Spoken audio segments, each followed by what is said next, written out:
Variante Janowski, uno spettacolo teatrale qui al Teatro di Vittorio Veneto, da Ponte, un successo di pubblico.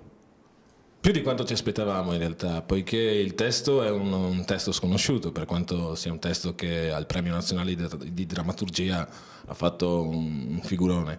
E tutto sommato gli attori, per quanto siano attori che lavorano da un po', non sono certo attori conosciuti nel panorama internazionale, quindi autore semisconosciuto, testo semisconosciuto, attori semisconosciuti, riuscire a portare tanto pubblico è sicuramente una sfida che però noi cerchiamo di cogliere, proprio per non andare mai a giocare sul facile, quindi portare testi già conosciuti o piuttosto chiamare l'attore di grido, ma cercare di farlo con le nostre forze e vediamo che pian piano riusciamo a farlo, giusto?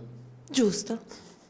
L'incontro tra un uomo e una donna, dove la passione e il sesso diventano antidoto alla solitudine.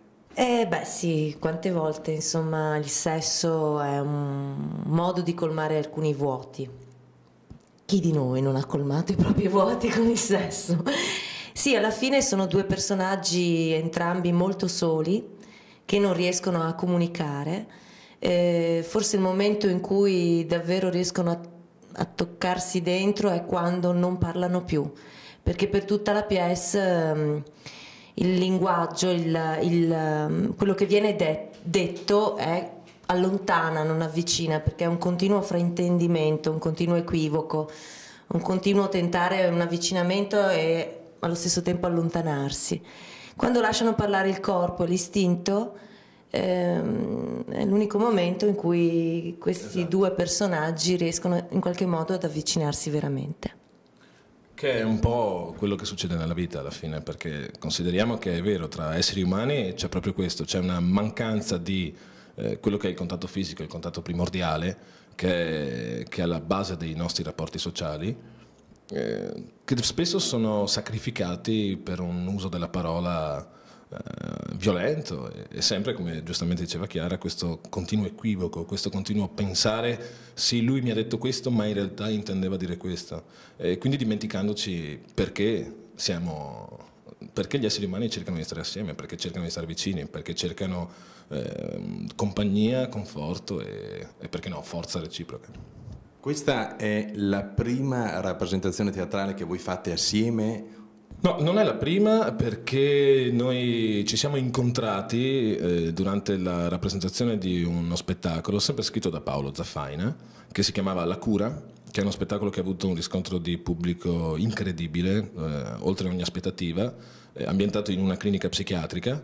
Io e Chiara abbiamo lavorato fianco a fianco, io ero il regista in quel caso, e lì ho imparato a conoscerlo, abbiamo imparato ad amarci e ad odiarci, ma proprio perché insomma, siamo professionisti e quindi tra professionisti funziona così.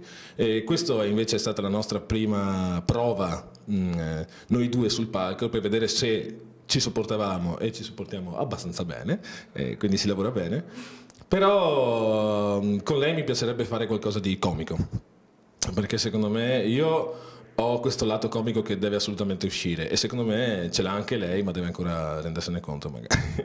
No, io ne sono assolutamente consapevole. Ok, allora quindi faremo qualcosa di comico al più presto. Cosa vuol dire oggi essere attore di teatro e vivere di teatro? Essere dei folli da un certo punto di vista, almeno parlo per me, poi adesso risponderà anche Chiara, ma sicuramente fare una scelta che ti porta a star bene, a svegliarti alla mattina e pensare che fai il lavoro, uno dei lavori più belli del mondo e che forse facendo qualsiasi altro lavoro potresti guadagnare molto, molto, molto di più, ma se lavori con qualità, se lavori con costanza e con sacrificio e senza velleità di artista, puoi lavorare molto anche nel teatro e vivere dignitosamente.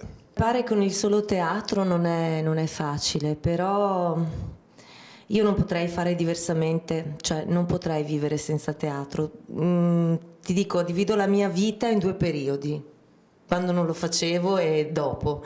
E non so come facessi prima a vivere, perché è più di un amore, è qualcosa. Io veramente faccio difficoltà a trovare le parole, però non potrei vivere senza, questo so. E quindi sì, arriverò alla tomba facendo teatro, sicuramente il più tardi possibile, spererei, comunque insomma. Non so come faccia la gente a non fare teatro. Come fate a non fare teatro? Cioè, non lo so. Riusciamo a svelare al pubblico se state lavorando a qualche pezzo nuovo, qualcosa di teatrale che rappresenterete più avanti in futuro? Chiara non lo deve sapere, ma si sta lavorando a qualcosa dove la protagonista sarà solo lei, ma lei non lo sa ancora. E invece io sto già lavorando con Paolo Zaffaina, con l'autore, a un altro spettacolo che è appena debuttato, che è un vincitore del premio di drammaturgia anche questo, che è Italia Libre, abbiamo debuttato da poco.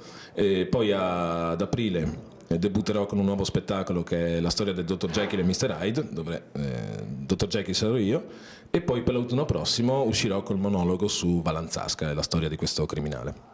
Quindi progetti ce ne sono molti. Nel frattempo si continua a fare i corsi di teatro qui al Ponte a Vittorio Veneto, a Pordenone, e il Teatrino Zero a Spinea, che abbiamo aperto in questa stagione, abbiamo aperto a ottobre, che sta andando da Dio, perché ogni sera è pieno di pubblico, spettacoli bellissimi, quindi sta andando tutto benissimo. Un saluto a Vive TV, vi auguro di non trovarvi nella mia strada. Ciao, telespettatori di Vive TV. Venite a vedere la variante Janowski. Fantastica.